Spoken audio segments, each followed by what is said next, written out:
So C language series లో ఈ రోజు మనం చదవబోయే టాపిక్ వచ్చి ఐడెంటిఫైయర్స్ అన్నమాట. So what is identifiers and identifiers లో ఏమేమి ఉంటాయి అండ్ ఐడెంటిఫైయర్స్ అండ్ వేరియబుల్స్ మధ్య డిఫరెన్స్ ఏంటి అనేది ఈ రోజు మనం తెలుసుకుందాం. సో ఐడెంటిఫైయర్స్ అంటే ఏంటంటే ఐడెంటిఫైయర్స్ ఆర్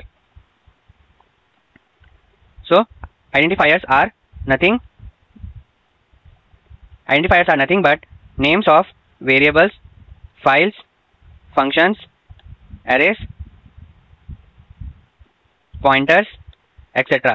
సో ఐడెంటిఫైయర్స్ అనేవి ఏంటంటే variables, files, functions, arrays, pointers ఒక నేమ్స్ అనమాట. సో మనం ఒక ఫైల్ ని మనం స్టోర్ చేయాలంటే దానికి ఒక నేమ్ అనేది మనం ఇస్తాం. సో ఆ నేమ్ అనేది సి లాంగ్వేజ్ లో దాని నేమ్ అంటామంటే ఐడెంటిఫైయర్స్ అంటాం. సో లైక్ అలానే వేరియబుల్స్ లో అయినా, ఫంక్షన్స్ లో అయినా, అరేస్ లో అయినా, పాయింటర్స్ లో అయినా మనం ఏదైనా డేటా అనేది వాల్యూ అనేది స్టోర్ చేసేటప్పుడు దానికి ఒక నేమ్ అనేది ఇస్తాం. సో నేమ్ అనేది దాన్నే ఐడెంటిఫైయర్ అంటాం. లైక్ ప్రతి ఒక్కరికి ఒక నేమ్ అనేది ఉంటుంది. సో ఆ నేమ్ అనేది మనకి ఐడెంటిటీ అనమాట. సో మనకి ఎవరైనా పిలవాలంటే ఆ నేమ్ తో మనకి పిలుస్తారు. సో దాన్నే ఏమంటారు, ఐడెంటిటీ అంటారు. సో దాన్నే సి లాంగ్వేజ్ లో ఐడెంటిఫైయర్స్ అంటారు. So identifiers are names of variables, files, functions, arrays, pointers అనమాట అండ్ ఎక్సెట్రా.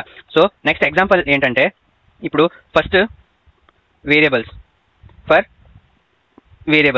సో వేరియబుల్స్ లో ఇంట్ a ఈక్వల్స్ టు 10 అనమాట. సో ఇక్కడ a ఈక్వల్స్ టు 10 అనేది ఉంది. సో 10 అనే వాల్యూ అనేది a లో స్టోర్ అయ్యింది. సో ఇక్కడ a అనేది ఒక వేరియబుల్. సో ఐడెంటిఫైయర్ అంటే ఏంటి అంటే here 10 is identified with a. So ఇక్కడ 10 అనేది ఐడెంటిఫైడ్ విత్ a అనమాట. సో ఈ 10 అనేది a ద్వారా ఐడెంటిఫై అవుతుంది. సో ఏ లో ఏముంది అంటే 10 ఉంది. సో 10 ఎలా ఐడెంటిఫై అవుతుంది, ఏ వల్ల ఐడెంటిఫై అవుతుంది. సో ఏ అనేది ఈ వేరియబుల్ ఈ 10 అనే డేటా టైప్ ఆర్ వాల్యూ ఒక నేమ్ అనమాట. సో ఫైల్ నేమ్ అనొచ్చు, ఫోల్డర్ నేమ్ అనొచ్చు, ఆర్ ఈ ఎగ్జాంపుల్ ఏమో ఇది వేరియబుల్ నేమ్ అనమాట. సో ఈ వేరియబుల్ ఒక నేమ్ ఉంది, ఆ నేమ్ ఏంటి, ఏ అనమాట. సో అందుకే దీన్ని మనం ఏమంటాం, ఐడెంటిఫైయర్ అంటాం.